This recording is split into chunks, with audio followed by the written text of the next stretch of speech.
Uyisonto egameni lomfethu Jesu Kristu. Amen.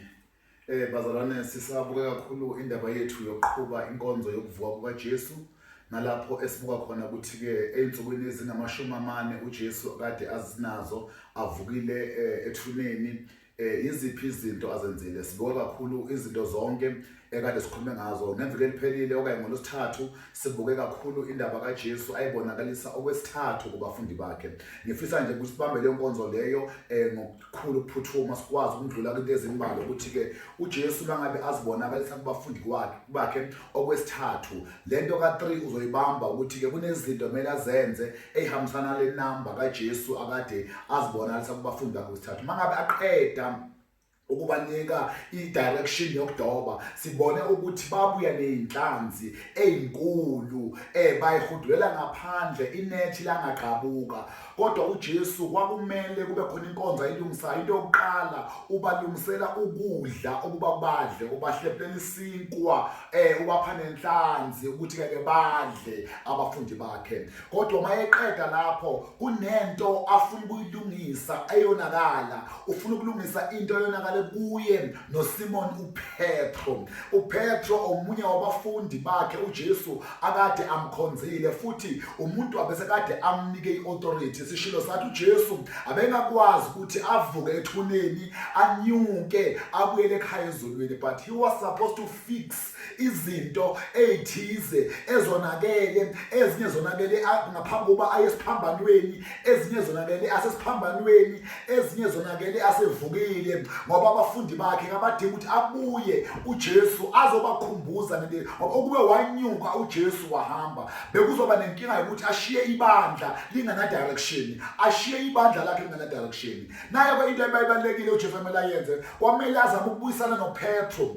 Kungani sithi uJesu kwamele abuyisane noPetro? Siyokhumbula into eyodwa ukuthi uJesu masifunda indaba yakhe noPetro. Ake siqale sibheke incwadi kaMateyu uchapter 16. uJesu uMateyu uchapter 16 uverse 16. uJesu kunento ayibuza abafundi bakhe mayehleli nabo. Ubabuza into eyodwa. uJesu uthi abantu basho ukuthi indodana yomuntu ingubani? Ziningi impendulo abafundi bakaJesu abamnika zona. Bathi uEliya, umprofeti, babeka nje impendulo eziningi ehlukahlukene ngoJesu. Kodwa uPetro yena ku16 waphendula wathi, wena unguKristu, indodana kaNkulunkulu ophilayo. uJesu uyamphendula ku17 uthi, wena ubusisiwe wena Simoni kaJona. 1 bamba indaba yesibusiso, uyambusisa qala uPetro uthi ubusisiwe wena Simoni kaJona, inyama negazi akwambulelanga lokhu, kodwa uBaba osezulwini ongibulele lokhu. 18 uthi uJesu, nami ke ngithi kuwe, bamba lento leyo ayishoyo uJesu, wena unguPetro, phezu kwaleli dwala ngiyakwalakha ibandla lami. Into yokuthi uJesu anika uPetro lawo ma-powers and authority yokuthi ibandla lakhiwe phezu kwakhe. Akathi phezu kwakho Petro, uthi phezu kwaleli dwala. Yingani athi Petro? Igama ethi Petro lisho ukuthi yini? Yidwala. So mayezothi akathi phezu kwakho Petro, kodwa uthi phezu kwaleli dwala ngiyalakha ibandla lami. Abuye umpostoli uPaul ku-Ephesians chapter 2 uverse 20 athi nakhiwe phezu kwesekelo uJesu Kristu uqobo eyitshe lani legumbi. Manje uJesu wakha ibandla phezu kwedwala. Manje idwala ubani? kuPetro. Nayo ngithi lento uyinika uPetro ku19 ku-first kuMateyu uthi ku19, ngiyakukunika izihluthulelo zombuso wezulu oyokubopha emhlabeni kobe kuboshiwe nasezulwini. Nalokho oyokukhulula emhlabeni kuyobe kukhululiwe ezweni. uPetro unikwa ama-powers kuleli bandla, unikwa ama-powers okuleader, uzunikwa nekhiyo zokuboshwa uPetro emhlabeni kuboshiwe. Uyapreparewa uPetro. Then it was important ukuthi Jesu akakwazi ukubuyela emumva angalungisanga lento nobani noPetro. Masigijima kakhulu siya kuncwadi ngokaJohane u6. Sifuna nje ukuthi ke uPetro wayebaluleke ngani ukuthi uJesu abuyisane naye. NgokaJohane uchapter u6 sibheka uverse u66. Bayaphikisana abantu abafundi noJesu. uJesu uthi mina ngiyisinkwa esehle ezulwini. Abantu bathi hayi ngoba siyakwazi wena ukuba uyindodana kaJosepha noMaria usho kanjani. Mawubheka uverse u66 abaningi uthi u66 emva kwaloko abaningi babafundi babuyela emumva ababe besahamba noJesu. Ngaloko uJesu wabuya kubafundi 67 kwabayishumi nambili abasala, which means bebabaningi abafundi abahamba noJesu. Exoxa leyo nto ngelilanga kodwa ake sibuke kule 12 akhuluma naye uJesu. Uthi uJesu kuverse 67 lapho uJesu wathi kwabayishumi nambili, nani niyathanda ukumuka na? 68 Simon Petro wathi, Nkosi siyakumuka siyaya kubani? Amazwi okuphila okuphakade akuwe. Then kunezinto uPetro ayokayivuma eziconfirma ukuthi uJesu wakhile ibandla phezu kwakhe. Then uyasho uPetro uthi siyakumuka siye kubani. So uPetro njalo lokhu ukhona kuJesu, uyamthemba uJesu. Nayo into eyenza uJesu ukuthi abuyisane noPetro. Noma ngeke ngakufunda konke kodwa mawubheka kuMatthew chapter 26 esivele uverse 31, uJesu ukhuluma ngendaba yakhe yokufa nendaba yakhe yokumuka emhlabeni. Uthi uJesu ku31 uthi nina nonke, ukhuluma nabafundi bakhe, nina nonke niza kukhubeka ngami. Usho bona bonke, ukhuluma indaba yokufa kwakhe uthi niyawukhubeka ngami. Uthi ngizawushaya, kulotshiwe ukuthi ngizawushaya umalusi izimvu zonke zihlakazeke. Sikhulumile ngale ndaba yokuba kumele babuyise uJesu abafundi bakhe. uPetro waphendula ku34 wathi, noma bonke laba bayakukhubeka ngawe, mina angisoze ngakhubeka.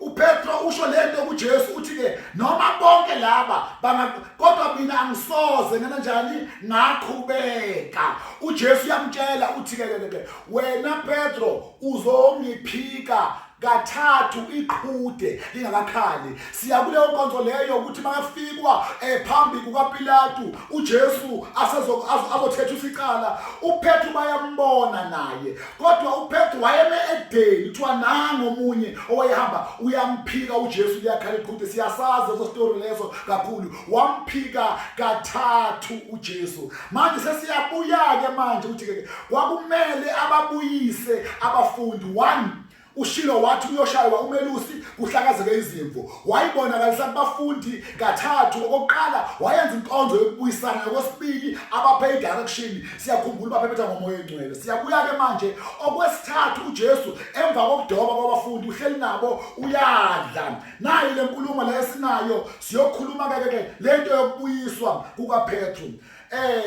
Sofunda ngokaJohane u21 uverse u15. Khona sebedlile uJesu wathi kuSimon Petro, Simoni kaJona, uyangithanda kunalaba na? Wathi yebo Nkosi, uyazi ukuthi ngiyakuthanda. Inkinga yokuthi uPetro athi wena uyazi ukuba ngiyakuthanda ingoba wayazi ukuthi kunento eyenzakalile kuye nobani noJesu.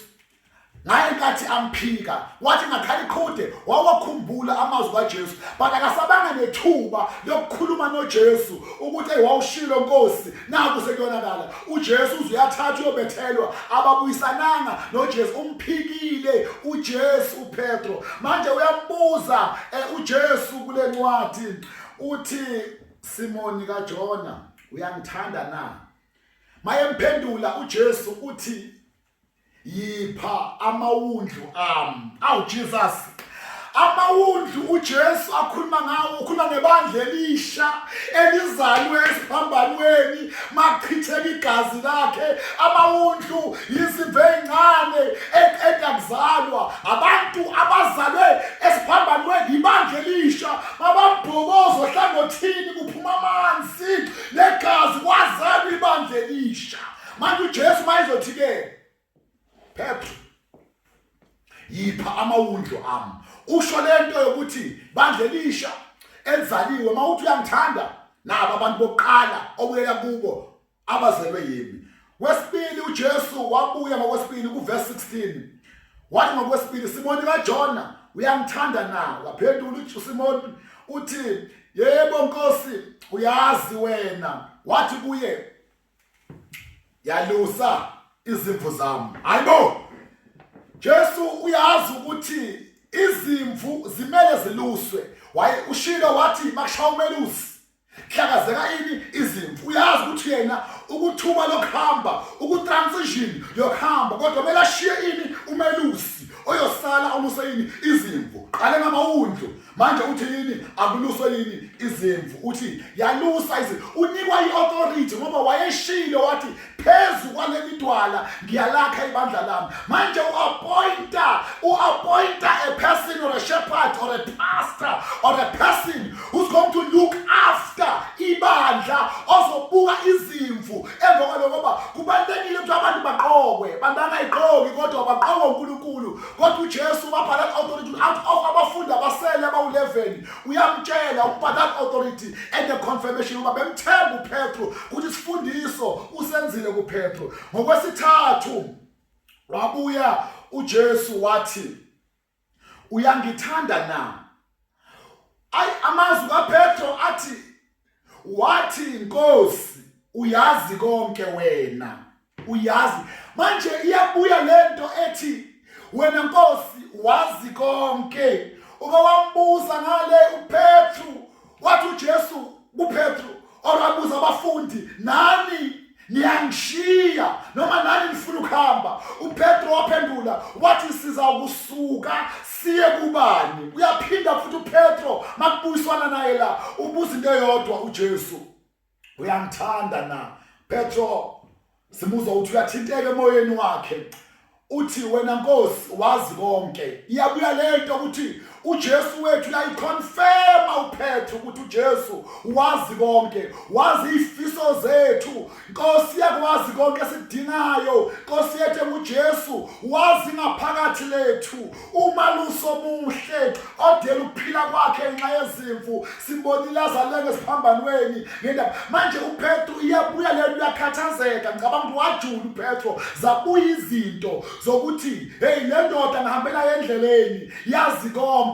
Isizile simbolenza imangaliso uJesu simbolenza konke. Manje wena Nkosi wazi konke futhi noma bengiqhamba amanga uyazi ngoba uhlola ingaphakathi lami ngoba kubalekile ukuthi sazi ukuthi uNkulunkulu wethu okanye noJesu wethu simkhonzayo wazi konke. Nathi singakhohlisa ibandla singabatshela abantu izinto esithandayo kodwa yena uyazi. Nathi nayi into eshiwo uPetro uthi Nkosi uyazi konke wena uyazi ngiyakuthanda kodwa uyayiconfirm indlela. Ukusho okwesithathu bakumele ngoba ngale wamphika kathathu mayeqeda ngapha uzomvuma kathathu. Then a confirmation uJesu uzobabona okwesithathu abafundi. Okwesithathu uzobabona abafundi kuyabuyiswana kodwa akayishiyi indaba yokubuyisana noPetro ngoba laba abanye abawu10 so babuyisene nabo waze wabaphephetha ngomoya engcwele including naye uPetro. Kodwa waze uyafika futhi noThomas wambamba ngesamanxeba.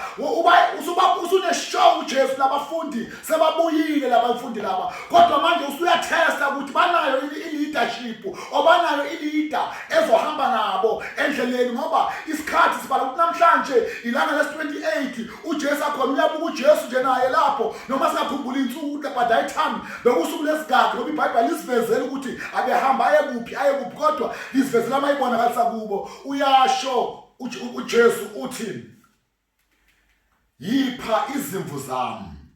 Unikwa i-authority as a confirmation yokugcina ukuthi yipha izimvu zami.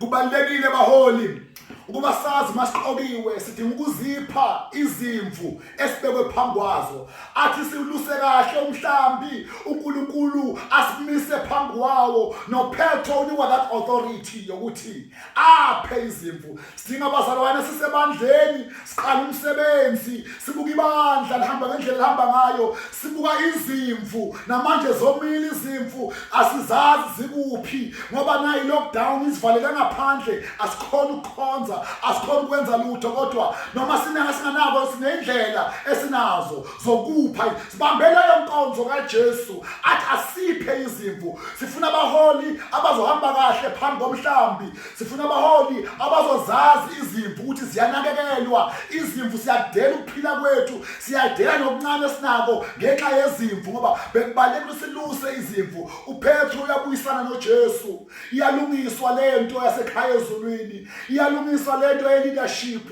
iyalungiswa lento yokuthi ubani ozohola ibandla. Yiko sibona uPetro basiqhubeka kuzenzo sihamba nayo, kunguye ohamba phambili ebandleni enza imangaliso ngoba unikwe ihluthulelo. Inkinga yokuthi ihluthulelo zokuPetro bezoba inkinga uJesu ahambe kanti ihluthulelo wayemnikile eqaleni ayimela confirm yiyo ayithela uJesu indlela uyiqiniso nokuphila phakade wathi uyisango wayazi mayeme esangweni masifika ngoba thina sonke siyomiswa phambi kwesihlalo uyobe bakhona uPetro baphethe zona ihluthulelo zezulu basathunywa nasekhaya ezulwini. Siyosho leyo nkonzo leyo bazalwane ukuthi kwakubalekile ukuthi uJesu aspende 40 days abuyisane nabafundi bakhe, abuyisane noPetro njengomuntu ibandla elakhiwe phezu kwakhe. Asikwazi ukusuka kuJesu lesimo seCovid-19 esibhekene nazo, asikwazi ukususa kuJesu. Siyakhuleka thina sonke njengebandla babotheli wethu lomuyise uJesu nasemini.